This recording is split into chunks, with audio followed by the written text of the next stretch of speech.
السلام علیکم۔ آج حمار کو لے لیں جس کا عام طور پر ترجمہ گدھا کیا جاتا ہے۔ کیا واقعی قرآن میں گدھے کو ہی کہا گیا ہے یا حمار کسی اور چیز کو کہا گیا؟ آئیے آج اس کو دیکھتے ہیں۔ تو قرآن میں یہ لفظ حمار جو ہے وہ 6 جگہ آیا ہے۔ ایک ایک کر کے سب آیتوں کو دیکھ لیتے ہیں۔ تو سب سے پہلے سورہ بقرہ آیت نمبر 259 یعنی 2 کی 259۔ اس وقت میرے پاس حافظ نظر احمد والا ترجمہ ہے، پہلے ان کا ترجمہ بتا دیتا ہوں اور پھر اپنی فہم سے جو بات بنتی ہے اس کی وضاحت کر دیتے ہیں۔ ان کا ترجمہ ہے، یا اس شخص کے مانند جو ایک بستی سے گزرا اور وہ اپنی چھتوں پر گری پڑی تھی، اس نے کہا اللہ اس کے مرنے کے بعد اسے کیوں کر زندہ کرے گا؟ تو اللہ نے اسے 100 سال مردہ رکھا، پھر اسے اٹھایا زندہ کیا۔ اللہ نے پوچھا تو کتنی دیر رہا؟ اس نے کہا میں 1 دن یا دن سے کچھ کم رہا۔ اس نے کہا بلکہ تو 100 سال رہا ہے، بس تو اپنے کھانے پینے کی طرف دیکھ، وہ سڑ نہیں گیا، اور اپنے گدھے کی طرف دیکھ اور ہم تجھے لوگوں کے لیے ایک نشانی بنائیں گے، اور ہڈیوں کی طرف دیکھ ہم انہیں کس طرح جوڑتے ہیں، پھر انہیں گوشت پہناتے ہیں۔ پھر جب اس پر واضح ہو گیا تو اس نے کہا میں جان گیا کہ اللہ ہر چیز پر قدرت والا ہے۔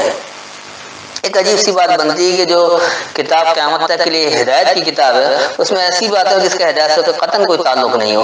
اگر کوئی شخص ایسا تھا جو 100 سال مر کر زندہ رہا تو یہ تو اللہ کی سنت کی بھی تبدیلی، جبکہ اللہ کہتا ہے میری سنت میں کوئی تبدیلی ہی نہیں ہے۔ تو آئیے دیکھیے اس آیت کو سمجھتے ہیں کہ یہ کیا ہے۔ او کالذی، یا اس شخص کی طرح، مر علی قریۃ، گزرا ایک بستی پر، وہی خاویۃ، اور وہی گری پڑی تھی، علی عروشہا، اپنے مرکزی اختیار پر۔ عرش کہا جاتا مرکزی اختیار کو، تو اپنے مرکزی اختیار پر وہ گری پڑی تھی، جیسے آج امریکہ اپنے مرکزی اختیار پر گرا پڑا ہے، جو مرضی غلط صحیح فیصلے کر رہا ہے۔ قالت، کہا، انا یحیی، کیونکہ احیا ہوگی، کیسے احیا ہوگی، ھذہ اللہ، اسی کی اللہ سے، بعد موتہا، اس کی مردنی کے بعد، فامتہ اللہ، پس وہ مردنی میں رہا اللہ سے، 100 عام، عام فساد میں۔ 100 کہتے ہیں فساد کو، اور عام جیسے ہمارے یہاں بولا جاتا عام زبان عام لوگ، تو یہ عام فساد میں اللہ سے، بس وہ مردہ رہا۔ ثم بعثہ، پھر اس سے وہ اٹھا۔ قال کم لبثت، تو کہا کتنی دیر تم ٹھہرے رہے؟ قال لبثت یوما، تو کہا میں ٹھہرا رہا 1 دورانیہ، او بعض یوم، یا کچھ دورانیہ۔ یہ 1 دن یا دن کا کچھ کم کی بات نہیں، کم کا تو یہاں لفظ ہی نہیں ہے۔ تو کہا میں ٹھہرا رہا 1 دورانیہ یا کچھ دورانیہ۔ جیسے ہمارے یہاں اقتدار کا دورانیہ، مثال کے طور پر بے نظیر کا دورانیہ 2.25 سال، نواز شریف کا 3.5 سال، اور مشرف کے 10 سال، اور ضیاء الحق کے 11 سال، تو یہ مختلف دورانیے ہیں۔ تو یہ دورانیہ جتنا رہا ہے وہ یا تو 1 دورانیہ یا کچھ دورانیہ۔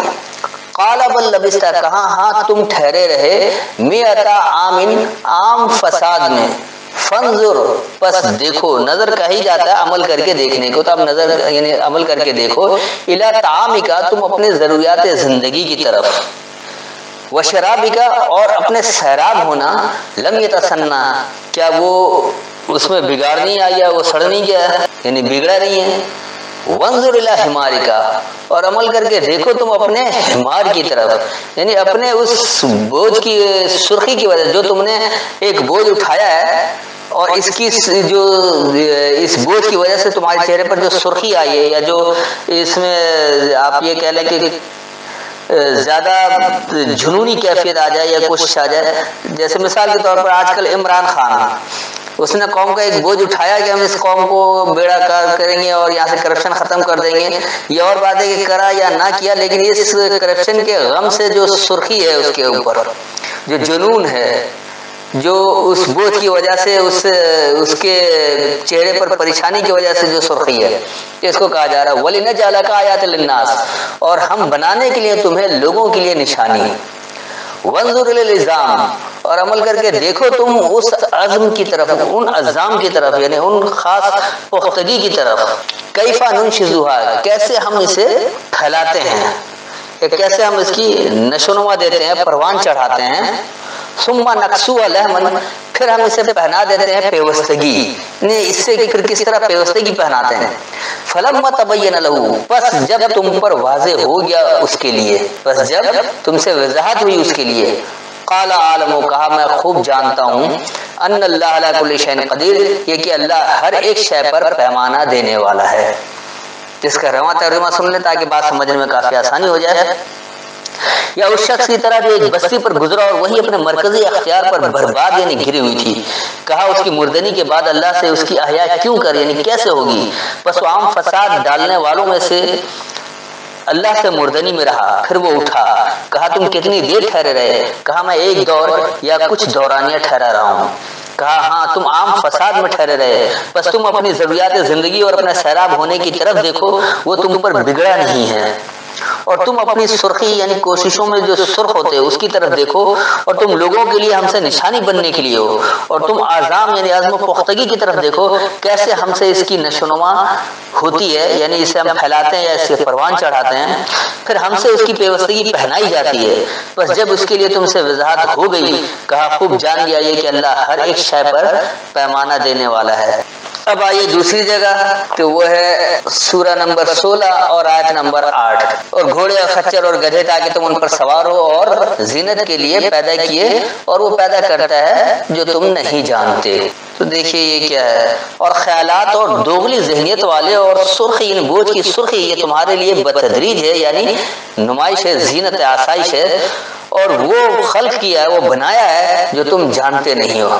اب آ جائیے آپ تیسری جگہ، اور یہ ہے سورہ نمبر 31 یعنی سورہ لقمان، اور اس کی آیت نمبر ہے 19، اور اپنی رفتار میں میانہ روی اختیار کر اور اپنی آواز کو پست رکھ، بے شک آوازوں میں سے سب سے ناپسندیدہ آواز گدھے کی ہے۔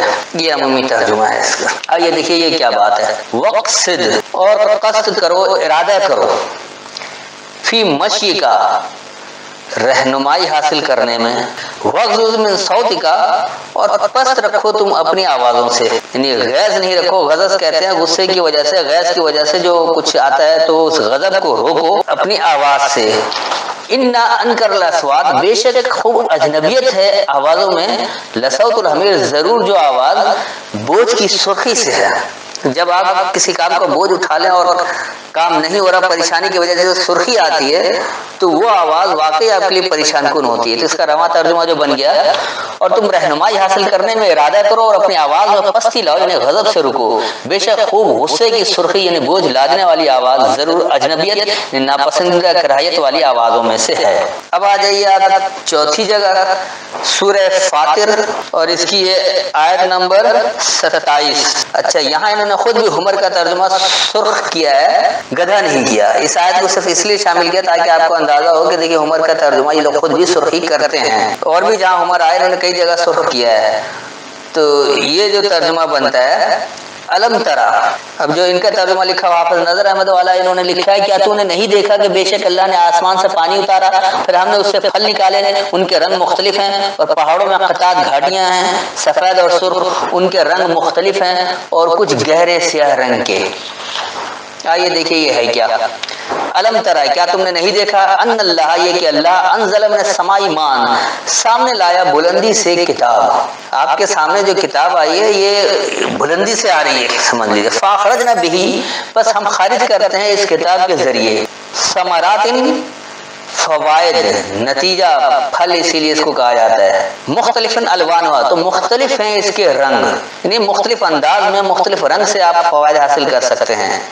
ومن الجبال جدد بیض، اور جو مضبوط جمے ہوئے ہیں تو ان سے جو ہے جدد بیض، جو ہے بیض کہتے ہیں وضاحت کو، سفید کو، اسی لیے بیض انڈے کو بھی کہا جاتا ہے، اور جدد جدید سے تو اس کو آپ جدد بیض کو واضح عظمت یا نئی سفیدی کہہ سکتے ہیں۔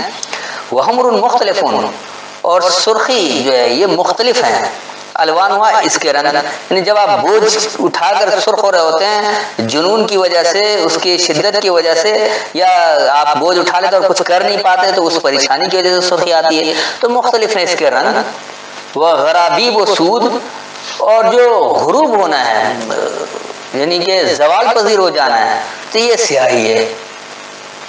تو اس کا رواں ترجمہ سن لیں تاکہ بات ذرا واضح ہو جائے، تو کیا تم نے نہیں دیکھا یہ کہ اللہ بلندی سے الکتاب سامنے لاتا ہے، بس اس کے ذریعے پھل یعنی فوائد یا نتیجہ دینا ہم سے خارج ہوتا ہے، اس کے رنگ مختلف ہیں اور مضبوط جمے ہوئے واضح عظمت یعنی نئی سفیدی جدد بیض ہے اور سرخی ہے، اس کے رنگ مختلف ہیں اور غروب ہونے والے زوال اور پستی والے سیاہ ہیں۔ اب آ جائیے اس کے بعد سورہ نمبر 62 یعنی 62، اس کی آیت نمبر ہے 5۔ اب جو ان کا ترجمہ ہے وہ ہے ان لوگوں کی مثال جن پر توریت لادی اتاری گئی، پھر انہوں نے اسے نہ اٹھایا، اس چیز پر کاربند نہ ہوئے، گدھے کی طرح ہے جو کتابیں لادے ہوئے ہے۔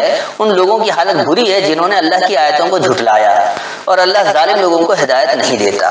یہ ایک انتہائی عجیب سی بات ہے کہ ایسی مثال جو عقل میں نہ سمائے اللہ دے۔ کیا گدھے کے اوپر کتاب لاد دینے سے علم والا نہیں بن رہا ہے؟ گدھے کو چھوڑے کسی بھی جانور کی پیٹھ پر لاد دے وہ بھی علم والا نہیں ہوگا، اور جانور کو تو چھوڑے خود انسان اپنی پیٹھ پر کتابیں لاد لے اس سے بھی علم والا نہیں ہوگا، تو اللہ ایسی مثال کیوں دے گا؟